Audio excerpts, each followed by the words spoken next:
Olá, meninos. Espero que esteja tudo bem com vocês. Vamos iniciar mais uma aula. Essa aula vai ser sobre transformações da matéria. Nós chegamos a ver a matéria pura e analisamos se ela é simples ou composta. Nós chegamos a analisar a matéria a partir do momento que eu misturo com outra. E agora nós vamos falar um pouquinho sobre as transformações que essa matéria pode sofrer, tá? Esse assunto, ele é do livro 3, capítulo 7. O conteúdo que eu vou abordar vai ser da página 172 até a página 176. E já adianto que após vocês terminarem aqui o conteúdo da aula, já façam os exercícios de 1 a 4 das páginas 178 e 179, tá? Então, os exercícios 1, 2, 3 e 4 dessas duas páginas. A matéria, a partir do momento que ela sofre algumas transformações, essas transformações, elas apresentam uma reversibilidade. O que é isso? É se ela pode ser reversível ou não. Por exemplo, quando eu mudo de estado físico a matéria, eu posso tirar ela do estado líquido e colocar ela no estado sólido a partir do momento que eu altero a temperatura. E se ela saiu do estado líquido e foi para o estado sólido, é possível ela retornar. Essa relação ela é reversível. Eu consigo fazer que a água que está no estado sólido, ela retorne para o estado líquido. Então, quando eu tenho reversibilidade, ela pode ser reversível, que é quando ela consegue retornar ao estado anterior. Então, a água, a partir do momento que ela muda de estado físico, ela consegue retornar para o estado que ela estava anteriormente. Já quando é irreversível, significa que não é possível retornar. Um papel, por exemplo, quando ele é rasgado, por mais que eu vou lá, junte aqueles pedacinhos, cole, eu não consigo ter aquela matéria do jeito que ela era anteriormente, né? Ou também quando você queima um papel, por mais que você consiga recuperar em massa tudo que você queimou, você não consegue fazer com que retorne como estava anteriormente. Então, aquele papel, do jeito que ele estava antes de ser rasgado ou queimado, você não consegue recuperar, tá? Quando eu tenho uma transformação de matéria que é reversível ou irreversível, ela pode fazer referência com seres vivos também. Por exemplo, um ser vivo ele pode sofrer transformações ao longo da vida dele. E essas transformações elas são irreversíveis. Uma mosca, por exemplo, antes dela chegar nessa fase adulta, ela foi uma larva. Então, o mosquito ele passa por estágios na vida dele, que são estágios diferentes, transformações ao longo da vida dele. E a mosca, a partir do momento que ela chega aí na fase adulta, ela não consegue retornar para o estágio larval. Então, é um tipo de transformação que é considerada como irreversível. Então, não é possível voltar ao estágio inicial. Da mesma forma, uma borboleta também, que passa por um estágio de lagarta, né? Que é o estágio larval da borboleta.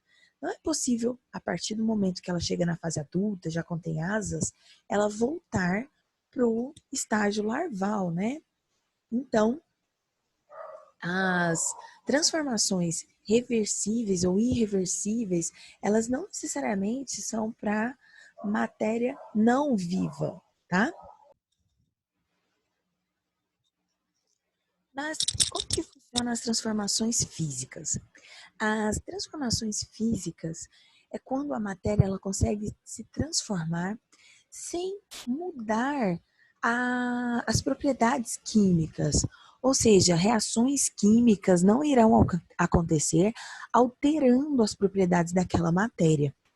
Um exemplo de transformações físicas é quando eu mudo de estado físico a matéria, sólido, líquido e gasoso. Quando a matéria ela se encontra no estado sólido, significa que as moléculas elas estão muito próximas umas das outras. Tanto é que aí na imagem você consegue perceber que as moléculas estão representadas por essas bolinhas vermelhas, elas estão bem juntinhas. Tanto é que uma matéria, quando ela está no estado sólido, ela é mais difícil de ser quebrada. Isso porque as moléculas estão mais próximas. Já no estado líquido, as moléculas elas se afastam umas das outras. E no estado gasoso se afasta ainda mais. Então, à medida com que eu altero o estado físico da matéria, eu não estou alterando a composição química dela. Eu estou apenas alterando a distância entre as moléculas. O que faz com que as moléculas elas acabam se distanciando cada vez mais ou se aproximem mais umas das outras? Vai ser temperatura, principalmente. A temperatura faz com que as moléculas entrem num grau de agitação. Então, à medida com que eu vou aumentando a temperatura da minha matéria, as moléculas tendem a se agitar cada vez mais e elas acabam se afastando. Então, uma matéria que está no estado sólido, quando as moléculas começam a entrar num grau de agitação, elas começam a se agitarem, elas acabam afastando mais. Aí a matéria entra para o estado líquido. Se eu aumentar mais a minha temperatura, o grau de agitação das moléculas vai aumentar ainda mais, as moléculas vão ficar mais agitadas, elas começam a vibrar e acabam se afastando mais ainda e entra no estado gasoso. Então, o que determina um estado físico é a distância entre as moléculas. Se está no estado sólido, essas moléculas estão muito próximas. No líquido, pelo grau de agitação, elas se afastam e no gasoso se afasta ainda mais, tá? Um outro fator é a pressão. A pressão também altera a distância entre as moléculas. Tanto é que um desodorante, por exemplo, quando você agita um desodorante, aqueles desodorante em aerosol, em spray, você consegue perceber que tem uma substância líquida dentro do frasco. No entanto, sob pressão, quando você pressiona a válvula ali do spray, você consegue perceber que aquela substância ela já sai no estado gasoso. Então, sob pressão, a pressão faz com que haja um aumento na distância brusca ali, ó, de uma molécula para outra. Então, faz com que haja mudança de estado físico também. Então, dois fatores podem alterar o estado físico da matéria, tanto a temperatura quanto a pressão. Aqui, na aula de hoje, nós vamos trabalhar com temperatura, tá? Então, a influência da temperatura para as mudanças de estado físico. Eu não vou entrar em pressão, mas eu quero que vocês saibam que a pressão também é uma forma de alterar o estado físico da matéria, tá? Alterar a distância entre as moléculas.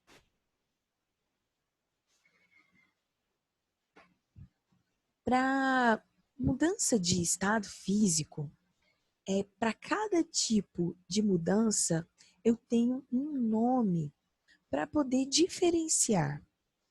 No exemplo que eu te dei aí na imagem, eu estou representando a matéria água.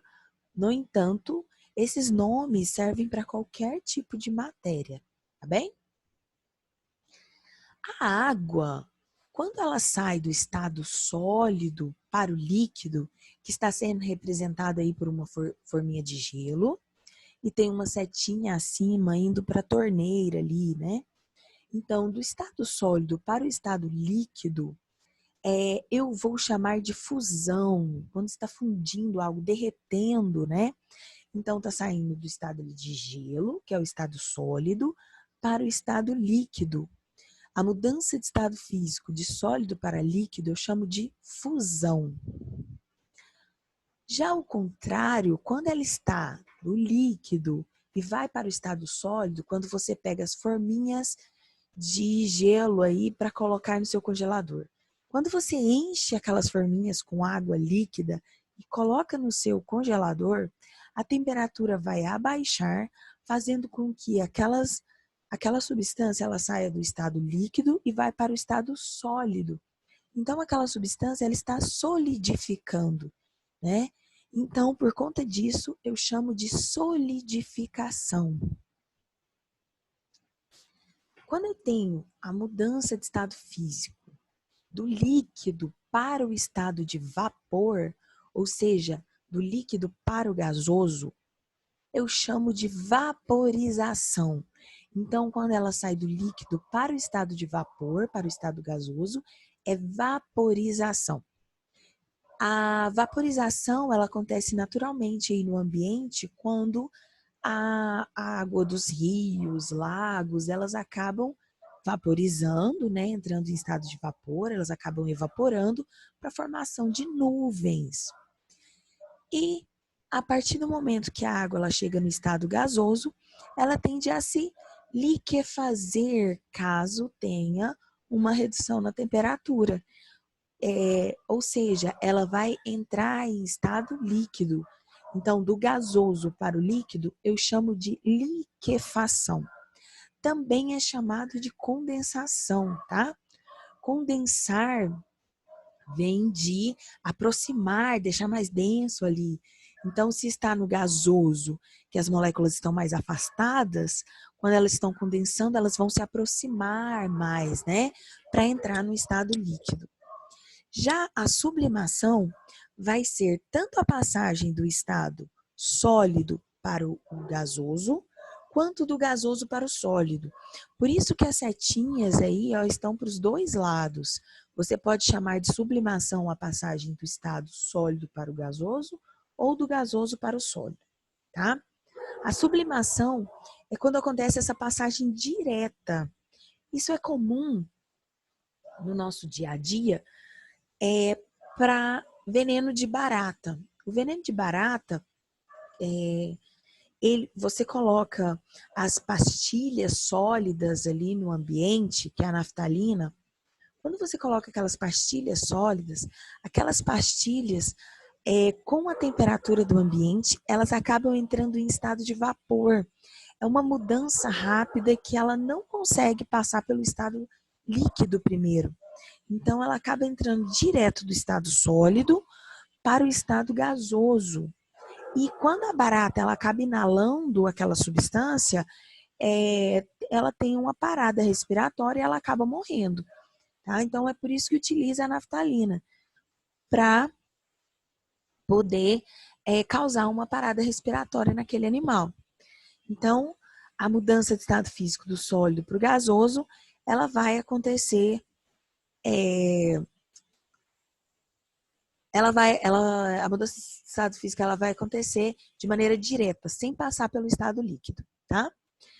Do gasoso para o sólido já, tem como eu fazer, no entanto, é em laboratório, tem um equipamento próprio que vai fazer essa mudança de estado físico do gasoso para o sólido.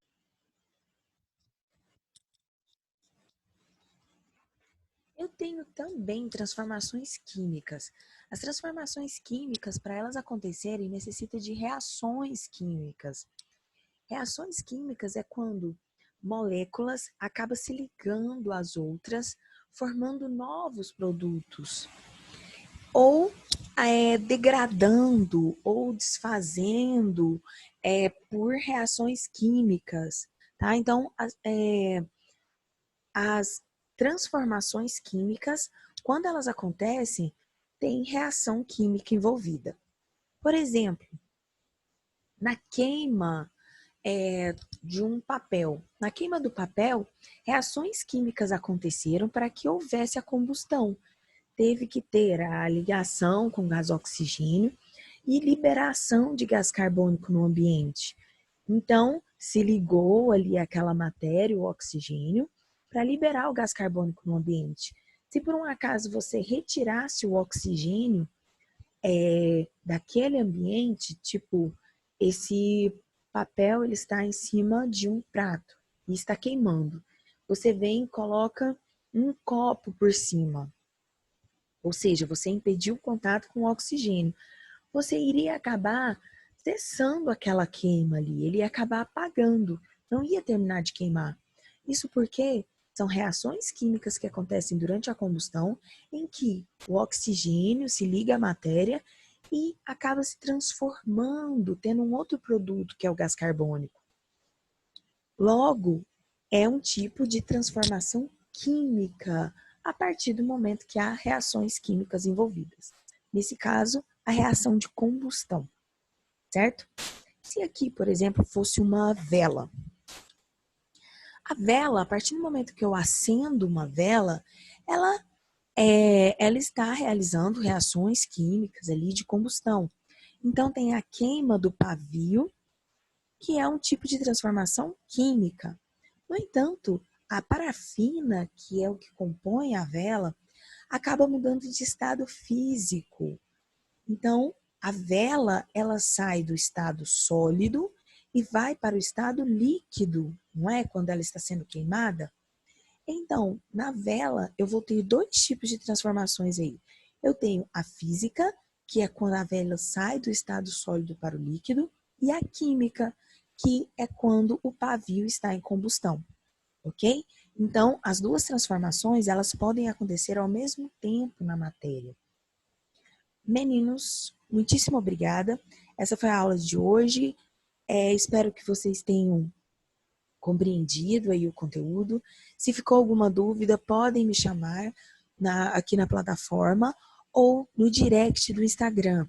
Se por um acaso você me chamar no direct, por favor, identifique a série que você faz, porque pode ser que eu confunda e acaba dificultando ali para resolver o exercício, tá? Resolvam os exercícios aí que foi pedido no começo, nos slides, e a gente discute na live, certinho? Se você não tem Instagram, não tem problema, porque a live ela serve apenas para discussão de exercícios. Então você pode tirar suas dúvidas aqui na plataforma, ok? Um beijo e até a próxima aula.